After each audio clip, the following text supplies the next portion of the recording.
নমস্কার বন্ধুরা, কেমন আছো তোমরা সবাই? আশা করি সবাই খুব ভালো আছো। রাঙামাটির ঘরকোটা লাইফস্টাইলের আরেকটি নতুন ব্লগে তোমাদের সবাইকে স্বাগত। তো আজকে হচ্ছে বুধবার আর এখন বাজে সময় ওই 1:40 মতো।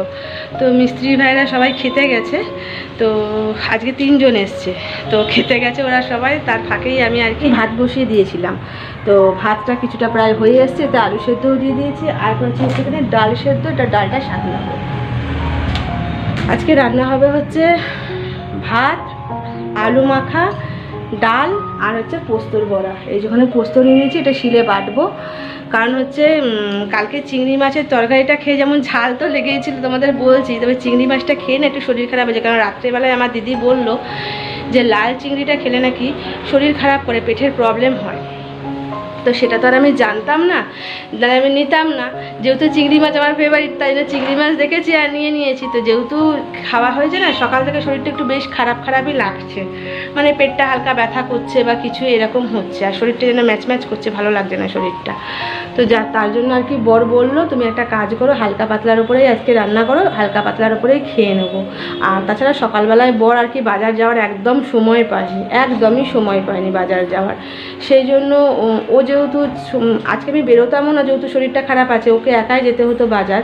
তোকে বলেছিলাম একটু তাহলে আমাকে চিকেন এনে দিও, তোমাকে চিকেন আর ভাত করে দেবো, তাহলে তুমি খেয়ে নিতে পারবে। তো যাই হোক, আমার শরীরটা খারাপ হয়ে গেল। মানে এটা কালকে রাতে আর কি সিদ্ধান্ত নিয়েছিলাম যে চিকেন নিয়ে আসলে চিকেনের ঝোল আর ভাত হবে। তো যেহেতু সকালবেলা আমার শরীরটা খারাপ হয়ে গেলো, তখন বরকে বললাম শরীরটা খারাপ লাগছে, আমি যাবো না, তুমি বরং যাও। তো বর বললাম আমি একা কেনা চিকেনের ঝোল আর ভাত খাবো, তোমার শরীর খারাপ আছে, তার থেকে বরং তুমি প্লেন ডাল ভাতই করো, ওটাই খেয়ে নেবো, চিকেন বরং রাতে তখন যদি পারি তো নিয়ে আসবো। এই আর কি কথা হলো। তো সেই ওর কথা অনুযায়ী আর কি ভাতে আলু সেদ্ধ দিয়ে দিয়েছি, আর ডাল সেদ্ধ। তো ভাত আর ডাল দুদিকে বসিয়ে দিয়েছিলাম। এখন ভাবছি পোস্তটা বেটে নিয়ে বড়া করে নেবো, আর ডালটা সাঁতলে নিলেই হয়ে যাবে। কারণ তার মধ্যে হচ্ছে মানে বিরক্তকর একটা গরম, সাংঘাতিক গরম। সেই বলে না ভাদ্র মাসের পচা গরম, সেই পচা গরম তার মধ্যে। আর সকাল আমি স্নান করে নিয়েছি জানো তো। আর গাছে কিছুগুলো ফুল হয়েছিল, সেগুলো তুলে নিয়ে এসে ঠাকুরকে দিয়ে দিয়েছি। আর বড়েরও স্নান হয়ে গেছে সকাল।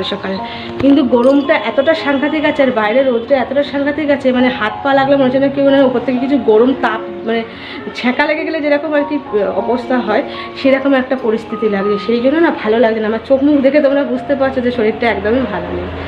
তো সেই হিসেবেই তো চলো আজকে ভিডিওটা শুরু করতেও দেরি হয়ে গেল, কারণ কালকে রাত্রেবেলায় আমি না ভিডিও এডিট করতে পারিনি। তো এখন পারছিও না রাত্রেবেলায় ভিডিও এডিট করতে। সারাদিন এত কাজে ব্যস্ত থাকছি যে রাত বা সন্ধ্যা হতে না ভীষণ ঘুম পাচ্ছে, আর প্রচণ্ড টায়ার্ড লাগছে, যার জন্য করতে পারছি না। সকালে আমাকে ভিডিও এডিট করে ভিডিও পোস্ট করতে হচ্ছে, সেই জন্য অনেকটা ভিডিও পোস্ট করতে হচ্ছে বলে লেট হয়ে যাচ্ছে। তাই জন্য ভিডিওটা আমাকে দেরি করে শুরুও করতে পারছি, কারণ যেহেতু একটা ফোন, সেই জন্য। তো চলো তোমরা সাথে থাকো, দেখতে থাকো, আশা করি তোমাদের খুব ভালো। তো এই যে বন্ধুরা দেখো, আমি ভাত নামিয়ে দিয়ে নিই। এখানে আর কি 2টো টমেটো আর কি এখানে বসিয়েছি আর কি, টমেটো পোড়া দিয়েছি আর কি। আর ওপরে 2টো লঙ্কা দিয়ে দিচ্ছি, কাঁচা লঙ্কা দিতে তাড়াতাড়ি না আর কি ওর সাথে আর কি সেদ্ধ হয়ে যায়। তাহলে কি বলো তো, লঙ্কাগুলো মাখতে সুবিধা হয়। একটুখানি আর কি শুকিয়ে গেছে, তো সেই জন্য টমেটোটার মুখটা একটু কেটে নিয়ে টমেটোর মুখে এরকম করে গিথে দিয়েছি। আর এই যে এইটা দিয়ে এবার উল্টাবো আর কি, চিমটাটা দিয়ে উল্টাবো এটা দিয়ে। এখানে আলু সেদ্ধটাকে এই যে আলাদা করে রেখে দিয়েছি। এটাই ভাবছি একটু পেঁয়াজ ভেজে নিয়ে মাখবো, একটু পেঁয়াজ আর কি টমেটো পোড়াতে দেবো, আর একটু পেঁয়াজ আর কি ভেজে নিয়ে আলু ভাতেতে মাখবো। আর আমার এখানে দেখো এই যে পোস্তও বাটা হয়ে গেছে। এবার আর কি পোস্তর বড়াটা করে তারপরে ডালটা সাঁতলাবো। তো চলো করে নিই। আর মনে হয় বাচ্চাদের আর কি টিফিন হয়েছে, সেই জন্য বাচ্চারা তো চিৎকার করছে। আর আমার চোখের অবস্থা থেকে চোখ দিয়ে ঝরঝর করে জল পড়ছে। আসলে এতটা শরীরটা খারাপ লাগছে না, মানে শরীরটা ভালো লাগছে না, একদম ভালো লাগছে না। তো বর সেটা দেখে নিয়ে রোদটা যাতে রোদের আর কি তাপটা না ঢোকে, সেই জন্য ছাদটা দেখো যে বন্ধ করে দিল। হঠাৎ করেই না শরীরটা খারাপ হয়ে গেল কাল থেকে, জানো তো, বুঝতেই পারলাম না। তো চলো ঝটপট করে নিই। তো এই যে বন্ধুরা দেখো, আমার রান্না বান্না সমস্ত কিছু কমপ্লিট হয়ে গেছে, যে সাইডে রেখে দিয়েছি। আর দেখো কত রোদ পড়ছে, কিছু দেখা যাচ্ছে না, সাদা হয়ে যাচ্ছে। আর দেখো বেসিনে এত বাসনপত্র রয়েছে, এগুলো সব পরে মাজবো। আর এখন কটা বাজে দেখো, 3টে বাজে 10 মিনিট বাকি আছে। আমি কথা বলার মতো অবস্থায় নেই, এতটাই শরীর খারাপ লাগছে। তো এই যে এখানে টমেটোর খোসাগুলো আর কি ছাড়িয়ে রেখেছি, টমেটো পোড়ার খোসা।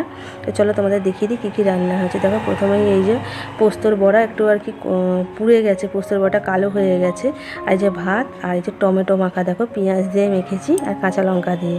আর এখানে আলু মাখা করেছি পেঁয়াজ ভাজা দিয়ে, আর এটা প্লেন মুসুরির ডাল। তো এই যে বন্ধুরা মিস্ত্রিরা চলে যাওয়ার পর ঘর দুয়ার সমস্ত কিছু পরিষ্কার ঝরিষ্কার করে নিয়ে না আমরা সবার আগে খেয়েছিলাম, কারণ দুপুরে ভাত খেতে পারিনি, সময়ই পাইনি, মিস্ত্রিদের সঙ্গে লেগে থাকতে হয়েছিল, সেই জন্য। তো তারপরে ভাত আর খেয়ে নিয়ে আর কি হাত পা ধুয়ে জামা কাপড় ছেড়ে তারপর আর কি বর সন্ধ্যা জ্বালিয়ে দিয়েছিল। এই যে প্রদীপটা বন্ধ হয়ে গেছে, ধূপটা এখনও জ্বলছে আর কি, ধূপটা এখনও জ্বলছে, প্রদীপটা বন্ধ হয়ে গেছে। তো এবার আর কিছু জামা কাপড় পরে নিয়েছে, একটু বেরোতে হবে, কারণ হচ্ছে মুদিখানার কিছু জিনিস নিয়ে আসতে হবে। আর বলেছিলাম না চিকেন নিয়ে আসতে হবে, সেই চিকেনই নিয়ে আসতে যাচ্ছি। চলো ঝটপট করে। তো যে বন্ধুরা আমরা অনেকক্ষণ আগে চলে এসেছি না, তো বাইরে গান হচ্ছিলো বলে না তোমাদের সাথে কথা বলতে পারি। তো বাইরে থেকে কিছু জিনিস নিয়ে এসেছি, সেগুলো এই যে দেখো চাল নিয়ে এসেছি, তারপর চিনি নিয়ে এসেছি, দাঁড়াও তোমাদের ব্যাক ক্যামেরায় দেখাই। তো এই যে দেখো চাল নিয়ে এসেছি, চিনি নিয়ে এসেছি, একটা বিস্কুট নিয়ে এসেছি, একটা গরম মশলা ম্যাগি মশলা, আর এখানে একটা সোনপাপড়ির কৌটো নিয়ে এসেছি, তার থেকে খাওয়াও হয়ে গেছে আমাদের। আর নিচেতে নিয়ে এসেছি এই যে আলু পেঁয়াজ নিয়ে এসেছি, দেখো প্যাকেটে আছে, এটা পরে আর কি ঢালবো। তো এই যে এর মধ্যে 2-4টা রসুনও আছে জানো তো, এই যে 3টে মতো রসুন আছে, 5 টাকা ফিরছিল তো 5 টাকার রসুন দিয়েছে দেখো 3টে। আর এই যে আলু, আর এই যে পেঁয়াজ। আর নিয়ে এসেছি হচ্ছে চিকেন, চিকেনটা ফ্রিজে আছে, ওটা বের করে ধোয়া বাছা করবো, তারপরে তোমাদের দেখাচ্ছি। গামলায় যে বাসনগুলো দেখছি, এই বাসনগুলো আপাতত এই র্যাকে গুছিয়ে রাখি, গুছিয়ে রেখে এই গামলাটা খালি করে আপাতত এইখানটা খালি করে দিই, তারপরে চিকেনটা ধোবো বেশি, কারণ বেশি এখন ধোবো জল ছিটে লাগবে না, তো ঘেন্না করে। আজকে রুটি আর চিকেন হবে। আসলে কি বলো তো, কালকে আর কি সকালবেলা মিস্ত্রিরা চলে আসবে, তো সেই জন্য কি বলো তো বাজার যাওয়ার মতন সময় হবে না, কাল আবার বৃহস্পতিবার, তো সেই জন্য আজকে চিকেনটা নিয়ে চলে এসেছি। কী করবো বলো, কিছু করার নেই, এখন এই সময় এইভাবে চালাতেই হবে। আর সকাল থেকে যেহেতু শরীরটা এতটাই খারাপ করে গেছে না, যে সেরকম কিছু খাবার দাবারও খেতে পারিনি, আর অনেকটা অবেলায় ভাত খেয়েছে, শরীরটাও ভালো যায় না। ভাবছি চিকেন আর করবো, রুটি করবো, খেয়ে নিয়ে শুয়ে পড়বো, এটাই করবো, আর কিছু করার নেই। আমার বর শুয়ে পড়েছে। তো চলো ঝটপট করে বাসন কুসনগুলো তুলে নিই, তুলে নিয়ে নিজের কাজগুলো এইগুলো ঢালাঢালি করতে হবে কৌটো কাটে।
দেখো আমি চিকেনটা যে কষতে বসিয়ে দিয়েছি, এই যে ওর উপরে আলুগুলোও দিয়ে দিয়েছি। এবার চিকেনের মতো আর কি ওর মতো কষুক। আর রুটি করার জন্য এই যে আটা নিয়ে নিয়েছি, এবার আটাটাকে মাখবো, ওখানে জল নিয়েছি আর কি আটাটা মাখবো। তো তখন চিকেনটা হতে হতে আর কি আমার আটাটা মাখা হয়ে যাবে। তো আটাটা মেখে রুটি করে নেবো। আর এদিকে আমার বর বসে বসে ঘুমিয়ে যাচ্ছে ঢুলে, কী করবো দেখে খারাপও লাগছে। আসলে বাইরে এমন গান বাজে না, তোমাদের সাথে যে ভিডিও করে কথা বলবো সেই উপায় আমার থাকে না, জানো না। এখন 11টা 10 বাজে, মানে তাড়াহুড়োও করতে পারি না, আর শরীরটা যেন আমার চলছেও না, যেন তাড়াহুড়ো করে কিছু করতে পারবো। আর ও ঘুমিয়ে যাচ্ছে, ঢুলে পড়ে যাচ্ছে। তো চলো ঝটপট করে রুটিটা করে নিই, আর এটা মেখে আর ওদিকে চিকেনটা হয়ে যাবে এক্ষুনি। রুটি করা কমপ্লিট। এই যে ওপরে বরের ভাজা রুটি আছে, নিচে আমার প্লেন রুটি আছে, রুটি করা কমপ্লিট। আর এখানে একটু পেঁয়াজ আর একটু আচার নিয়েছি, আমার রুটি দিয়ে খেতে খুব ভালো লাগে না, টক আচারটা। আর এই যে আমার চিকেন রান্না একদম পুরোপুরি কমপ্লিট। এবার বড় আর কি জায়গা নিয়েছি, যাতে আর কি চিকেনটা খুব গরম, তো দিলে এখন তাড়াতাড়ি বড় খেতেও পারবে না, সেই জন্য আর কি একটু বড় জায়গা নিয়েছি, যে তাড়াতাড়ি ঠান্ডা হয়ে যায় আরও খেতে পারে। তো ওকে আর কি এবার খেতে দেবো, আর আমিও খেয়ে নেবো, সেই জন্য আর কি চিকেনটা আবার এতে নিয়ে ওকে খেতে দেবো। তো চলো খাওয়া দাওয়া করিনি, বুঝলে অনেকটা লেট হয়ে গেলো। দাঁড়াও তোমাদের ব্যাক ক্যামেরায় চিকেনটা একবার দেখাচ্ছি।